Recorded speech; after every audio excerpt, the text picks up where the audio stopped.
a mass murder scene in southern Ohio. Such a tragic situation, what's happening. 8 people found dead, 7 of them, including children, killed execution style. Needed to come up and be a support for them. The community rushes to the scene to embrace a grieving family. This is probably the darkest day of my life, but I want to help these folks. This is their day. It's their darkest day as well. As investigators try to figure out if the gunman is dead or on the run. Team coverage tonight from Pike County as local and state authorities try to piece together what happened and why. 10 TV News at 5 begins with breaking news. Tragedy in Pike County tonight where a family has been murdered, including a 16-year-old teenager. The Pike County Sheriff believes the person or people responsible for the killings could be on the loose, and you should consider them armed and dangerous. Sheriff also said that people should lock their doors and be on alert tonight. So here's the newest information from the scene. Investigators say they discovered the bodies of 7 adults and a 16-year-old boy, as we mentioned. All the victims are members of the Roden family. The 4 crime scenes are miles apart. We have team coverage tonight about the investigation and the reaction from people who knew the family. Let's begin with Evan Anderson, who just got new information from the sheriff and also from the Attorney General. Evan. Here's the latest from the Ohio Attorney General Mike DeWine and Pike County Sheriff Charles Reeder. They urging everyone to come forward with any information. The first 911 calls came in at 7:53 this morning. The AG says someone familiar with that property made that call. The Attorney General says each victim appears to have been executed, shot in the head. There are now well over 30 members with BCI assisting in this investigation, and the Attorney General says the scene will be active for quite some time. We have no one in custody. I want to urge everyone to be under the understanding that there is a strong possibility that any individuals involved with this are armed and extremely dangerous. One by one, state crime lab investigators rolled slowly up Union Hill Road to a crime scene that has left this tiny community stunned. It's definitely pretty scary. It's nervous, especially since I was home alone up there and didn't know what was going on. Pastor Phil Fulton says he knew one of the victims. It's such a tragic situation, what's happening. They've got a lot of questions. Whose lives was taken, who committed the crime, things like that. The Sheriff's Department has yet to release a motive behind the shooting. Talk among family is that this was not a random act. Members of the Roden family and those who knew them gathered at a church down the road from the crime scenes. And that's where 10 TV's Nathan Baca has been. And Nathan, an emotional day as they deal with this news. It certainly is, Kristen. The pastor that you saw in Kevin's story, this is his church, the Union Hill Church. And when we arrived, people were just coming by, friends and family. They were wandering around, shocked, dazed, in fact. In fact, we saw one man just pounding his fists on the hood of a car whenever they were talking about what happened with the Roden family. 10 TV News at 6 begins with breaking news. The Ohio Attorney General's office has just released the names of all 8 victims. So right now you're looking at Dana Roden, shown here. She's the matriarch of the Roden family. The 37-year-old was considered the matriarch of this large family, now grieving the loss of 8 loved ones. Let's begin our team coverage with 10 TV's weekend anchor Evan Anderson, live with details on that reward that was announced earlier today. Evan? Yeah, Scott Tracy, this afternoon, the Attorney General's office announced a $25,000 reward for information leading to an arrest and conviction. The Roden family would like to thank everyone for all the outpouring of prayers and support for their family. Saturday, the family released a statement read by Kimberly Newman with the Ohio Crisis Response Team. They ask that everyone be respectful of their family, of their loss at this time. Well, Evan, we are learning a little bit more about what happened on Friday morning when this investigation started. We know the first 911 call to law enforcement came just before 8 a.m. Now, according to 911 calls released by the Ohio Attorney General's office and the Pike County Sheriff's Office, family members found several victims with fatal injuries. The first call went to Pike County dispatchers at 7:50 a.m. Friday morning. A relative walked into a home on Union Hill Road and found 2 men dead. On the call, a woman says the doors to the house were locked when she got there. Okay. Is there anybody else in the house? Not that I know of. Okay. The door was locked when we got here, but I know where the key was at.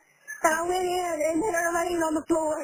A matter of hours before 8 people were found dead in Pike County Friday morning, Brenda Perdue was working with one of the victims. Perdue says when Dana Roden said goodbye Thursday night to her and several nurses' aides at the end of their shift, she couldn't have guessed they would be some of Roden's final words.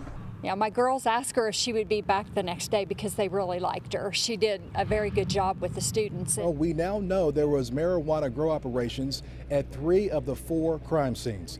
The Pike County Sheriff says this is the largest investigation the county has ever seen, and multiple agencies are working 24 hours a day, working every lead, tip, and conducting interviews. Now, so far, the Sheriff's Office has received more than 100 tips and conducted at least 60 interviews at this point. The Sheriff says 38 SWAT team members are at those scenes right now, going into wooded areas to make sure nothing was missed. The Sheriff says the safety of the Roden family is still a major concern tonight. He told the family to arm themselves. I've spoke with the family. It's very evident that they were a target of this horrible crime. Me and the Attorney General spoke with them. I cautioned them that they were a target, and I told them to be armed.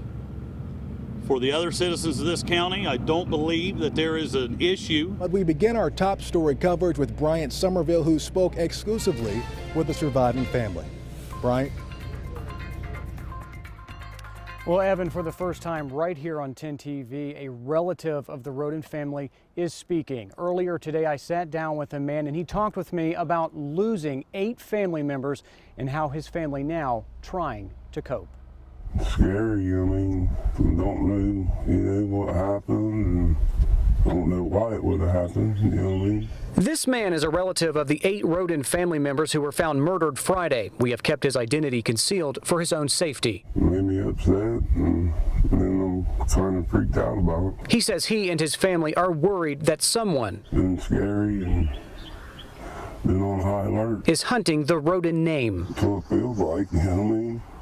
Because we're 8 of them in my family. Well, Evan, there's been an overwhelming amount of support from Piketon and surrounding communities for the Roden family over the last few days, and people today decided to show that support around town. Hi, would you guys like a ribbon to wear in honor of the Roden family? When one thought turns into a kind gesture. Thanks, guys. Have a good day. It affects the whole community, whether you're a minute down the road or 30 minutes down the road. It can help a community heal. That's what Andrea Boggs and her friends say. A few of them spent the afternoon handing out ribbons for the Rodens. And my friend Tiffany had actually reached out to the family, and they said that they would like an orange ribbon with camo, kind of represent the family and who they were, what they loved. So we're just out passing out ribbons to anybody to kind of show our awareness and love for the family. Our top story at 5, a grieving family asks why their loved ones were targeted and shot in their beds. The evidence a father reveals about his daughter's murder. Got my daughter and all of them went out there. And they won't do nothing about it. Overcome with grief, Leonard Manley can't believe his daughter Dana is gone. She'd give you a short over her back. She worked hard, and she took care of all the old people in the nursing home. 37-year-old Dana Roden was among the 8 members of her family who detectives say were shot in the head while they slept. Do you have any idea why someone would do this? Well, let's put it this way.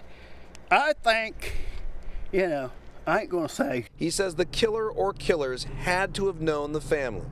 Whoever done it knowed the family, because there were 2 dogs there that would eat you up. Where investigators are trying to figure out, did the drugs have anything to do with the motive behind the murders? Now, the Ohio Attorney General called that marijuana grow operation sophisticated. Jerry, 10 TV now knows it was also lucrative, to the tune of hundreds of thousands of dollars.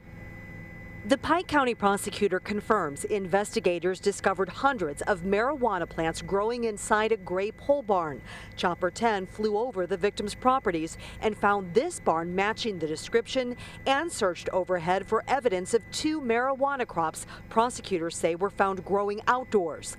federal narcotics sources say a mature plant can produce a pound of marijuana worth a couple $1,000s on the street. That means the marijuana grow operation could have a value of $500,000 or more. Investigators aren't speculating whether the drugs played any role in the murders, which the Ohio Attorney General describes as pre-planned and cold-blooded. And those who carried it out were trying to do everything that they could do to hinder the investigation. We're also learning more about the search for a motive in these killings. Well, tonight, a source in the investigation tells 10 TV they are looking into whether there is a connection to a Mexican drug cartel. Investigators found 3 marijuana grow sites on the Roden properties, and there were also claims that the Rodens may have been involved in cockfighting. In tonight's top story, 10 TV's Tyler Beckham spoke with a relative who made the gruesome discovery and the questions police had for her. Tyler? Bobby Manley's call to 911 is what tipped off authorities to all of this. Bobby tells me she and others have been called in by investigators and asked, among other things, if anyone paid them to kill the 8 victims. It was terrified. No one knows until they walk in on something like that. Speaking with 10 TV by telephone, Bobby Manley says she'll never forget what she walked into at her brother-in-law's Pike County home last Friday just before 8 in the morning. You find your 6-month-old baby nephew in a bed with your nephew and his girlfriend's murdered, and he's covered from head to toe in blood. 1 week later, hundreds of supporters rallying around the Roden family tonight. The reason the family says it's still not ready to move on. Not only was this vigil about remembering 8 people, it was about the community coming together to comfort one another. At the Pike County Fairgrounds, support came in by the hundreds. They stood embraced, shoulder to shoulder. For hours, they held the light together in a time of darkness in Piketon. And all these people are just pulling together to help and to support.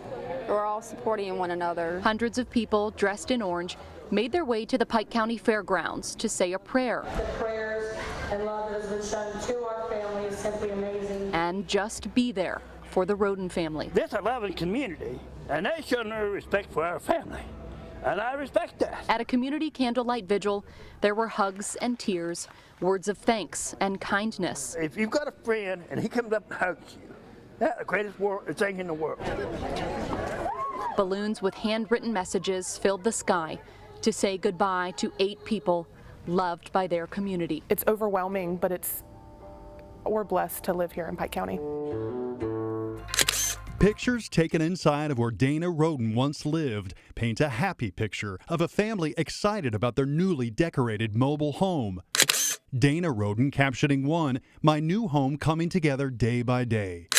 Another showing her son Chris cleaning, dusting a ceiling fan, taken March 21st and 22nd. Just 1 month later, on April 22nd, Chris and Dana's lifeless bodies were discovered in the home. 6 other family members were also found dead nearby, shot execution style.